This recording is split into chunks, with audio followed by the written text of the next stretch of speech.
So as an Oxford University graduate, I often get asked, how did my Oxford interview go? And did I think I'd got in? Straight away, the answer to the second question is no, I did not think I'd necessarily got in. I didn't equally think I hadn't. I was really quite undecided. My interviewers did not give me any indication as to whether what I was saying was positive or not. So I had 2 interviews. It's quite common for people to sometimes have 1, 2, 3. It's different for everybody and nobody knows, there's no sort of the more the better or the less the better, it's just different.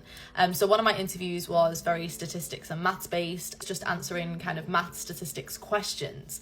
The psychology interview was a lot more thinking outside the box and asking me a lot of questions that don't necessarily have answers yet, and me having to kind of suggest what I expected those answers to be based on psychological theory that I did know. I actually found the psychology interview the most daunting of the 2, just because everything I said, my interviewer just responded with, okay, and that was it. So I did not know if I was completely on track or entirely off the mark. At least with the statistics one, I kind of had an idea of how I was doing and whether my answers were right or not. In addition, my interviewer questioned everything I said. So any answer I gave, she would say, oh really, what about this?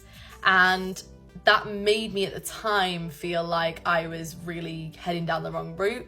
But in hindsight, I actually think that was her really pushing me to see how far she could do that, because that is ultimately what Oxford interviews look for. They look for how you will engage in debate and discussion, because that is what they want in their tutorials. I will therefore say, if anyone is heading for an interview or has had an interview and experience a tutor who is quite intense in their questioning style, not to worry too much. I really think that those interviewers surprisingly actually can be the best, because they really give you the opportunity to develop your thinking and to really show off what an incredible candidate you are. And that's something that I've heard quite a lot. The ones that tended to have the most intense interviews, where they really had to sort of justify, develop, give examples, they were the ones that tended to be successful, because they were the ones that really were able to show off what they knew. So if you've had an interview and are waiting your results, or you are heading for an Oxford interview, then wishing you the very best of luck.